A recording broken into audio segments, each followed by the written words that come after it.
again. I'm just going to pass the witness up, because we're not fully set up, the copy of the spent shell casing that was recovered on the scene in Ruff. And you would agree with me, right, that it's the same as the bottom of the bullets that you just provided to the court? Correct? Yes, it's Starline brass 45 Colt with a silver primer. So when I asked you yesterday, didn't he turn in ammunition that matched the ammunition that killed Ms. Hutchins? It's true that he did, correct? And I did not recall at that time. I understand that that's your position, but that's what in fact happened. Would you agree? I would not use the word match without there being an additional analysis. Well, who got to decide whether there would be additional analysis? That was not myself. It wasn't the defense, though, right? We didn't know about it. I don't know what you were aware of. Okay. Well, you know that we came to have an evidence viewing where we asked to see every single round that could be related to the Russ set, and this was hidden from us. You do know that. This was not hidden. This was not hidden? This was under a case number. It was documented. I was instructed to document it under this case number. Okay, so in this case that's under the Rust investigation case number, you would agree with me there's hundreds of things that you inventoried, right? Yes. There are hundreds of police reports that all relate to the same case number, right? Yes. The one thing that seems to have been put under a different case number is just this one discovery of the actual ammunition that matches the ammunition from the set of Rust. This was put under a doc information of someone coming in claiming to have rounds that were not utilized in a case. Okay, well, let's examine that for a second. When Seth Kenny comes into the precinct and he gives you ammunition, you vouchered it, right? I was instructed to collect the ammunition from Seth Kenny. Well, let me take a step back for a second just to make something clear. Investigator Poppell, you're following orders, right, when you're doing these things, correct? Can you please stop referring to me as investigator because it's creating a misnomer? Okay, well, how would you? I apologize. I'm a crime scene technician. I'm not an investigator. Okay, I'm only doing that because it's shorter than crime scene technician. CST works. Perfect. Okay, CST Poppell. When you took the, you're effectively following orders when you're deciding whether to voucher this or voucher the Seth Kenny evidence, right? You keep using the word voucher, and I'm not sure what context you're using it. Yeah, I apologize for that word choice also. When you inventory and make a report, I think your testimony is you're doing it at the direction of supervisors. Is that fair? Most of the time, yes. Okay. So when Seth Kenny walks into the precinct and gives you ammunition and says it's from the Rust case, you all inventoried it, right? Yes. You took photos of it, right? Yes. You put it under the Rust case number, right? Yes. You turned it over to the defense, right? According to my knowledge, yes. Okay. Somebody else comes in to the precinct, okay? A man named Troy Teske, right? Yes. Who was a former police officer, right? I believe he stated that, yes. Okay. And I assume you all have the diligence to be able to confirm that, right? I do not know if it was confirmed or not. Okay. And he comes in and he also tells you he has evidence, right? He told us 3 years later, after a trial, that he had evidence that the defense wanted him to use that he no longer wanted to hold on to. Okay, let's break that down for a second, right? Mr. Teske isn't involved in your meetings with the prosecutors and Corporal Hancock's meetings with the prosecutors up until the trial, was it? Not that I know of. Okay, so doesn't it make sense that he would have seen the trial on television, been completely outraged at what he was watching, not trusted law enforcement, and then walked it into the precinct? Doesn't that make sense? I do not know what would make sense to Mr. Teske. Okay, didn't he in fact tell you, I don't trust Miss Morrissey and the prosecutors? He did not state that to me. He didn't on your oath? You sure about that? I do not recall him stating that. So he turns this round in, and you, when he turns it in, obviously recognize it as Starline brass, nickel primer, Colt 45. correct? Yes. Okay. So it's not as if he came in and just turned in a bunch of shells, right? He did turn in a whole bunch of shells. Okay. But he didn't just turn in shells, right? He turned in multiple different .45 rounds. I'll ask the question a third time. He didn't just turn in shells, did he? He turned in multiple .45 rounds. Including rounds that matched the round that struck Ms. Hutchins, right? Again, I wouldn't use the word match without further analysis. And the reason that we don't have further analysis is you all didn't send this to the FBI for further analysis, did you? We did not. Right? Because if you had, it would have potentially proven the fact that all along this ammunition did come from Seth Kenny. Isn't that true? What I was informed of by Mr. Teske was that the ammunition originated from Joe Swanson. And then went in the green ammo can to Seth Kenny. I do not recall him speaking about a green ammo can. Okay. Well, let me ask you this. You know, the other thing that you're saying, I took you at first to be saying, well, it's just a bunch of ammunition, and now we've gotten to the point where it's actually the same type of ammunition. And then you've also stated in your testimony that it's like, well, there's just this guy, Troy Teske, that just walks into the office like it's random. When really Mr. Teske and his involvement in this case was very well known to law enforcement, correct? I had never heard his name before. Okay, but he came in and he said, I'm here to give evidence about the Rust case, right? He stated that he had evidence the defense had wanted, and he no longer wanted to hang on to it. Well, And he was the one using the word evidence. okay.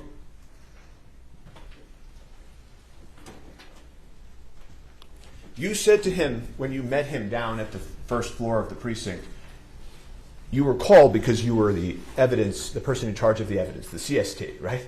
Yes. Okay. And he said, thank goodness it's you. You're the perfect person to take this because you know all about the Rust case. And you said, I know all about the Rust case, right? I don't recall that. Do you deny that? No. Okay. And then he said to you, this ammunition was in Seth Kenny's possession, and you said Seth Kenny's law enforcement is well aware of Mr. Kenny, right? I don't recall that.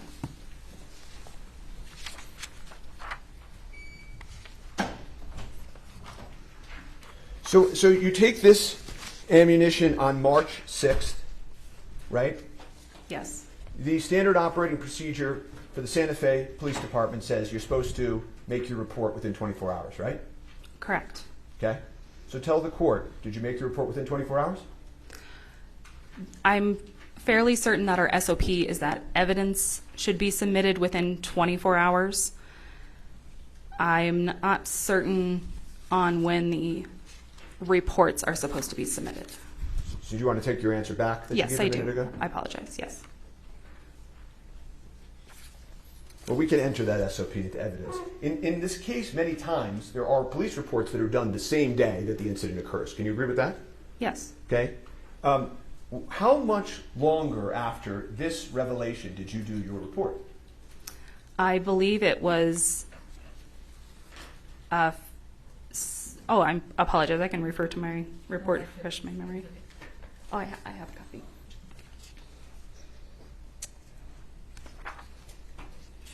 I believe it was the following month that the report was made.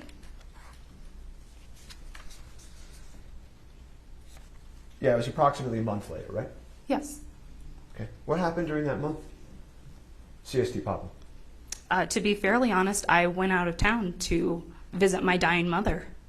Okay. I'm sorry about that. I'm sorry to hear that. Were you out of town that entire month? I don't believe it was the entire month, no.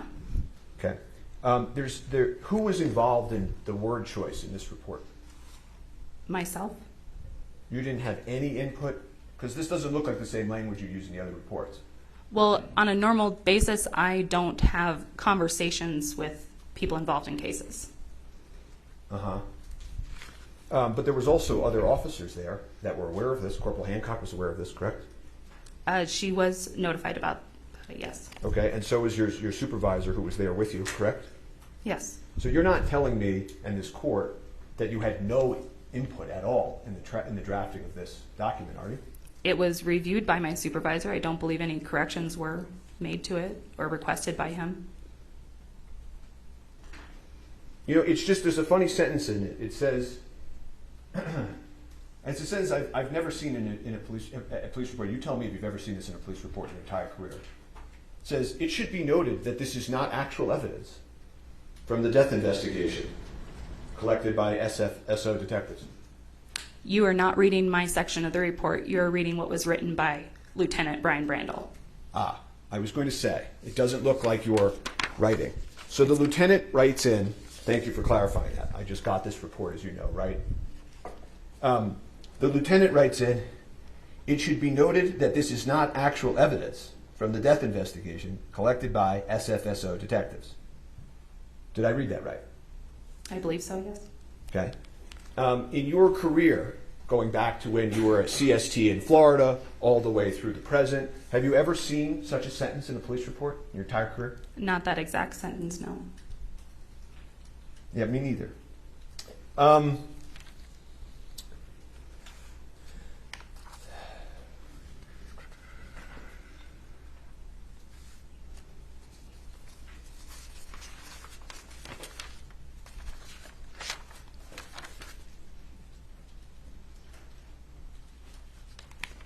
So you're,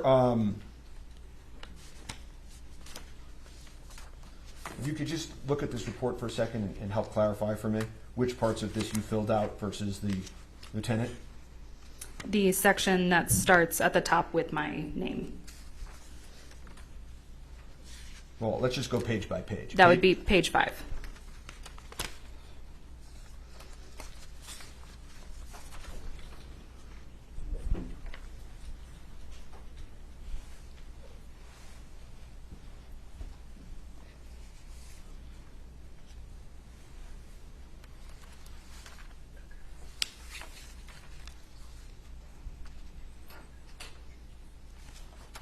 After this occurred, did this cause you concern, CST Poppell, that this was handled this way? It did not.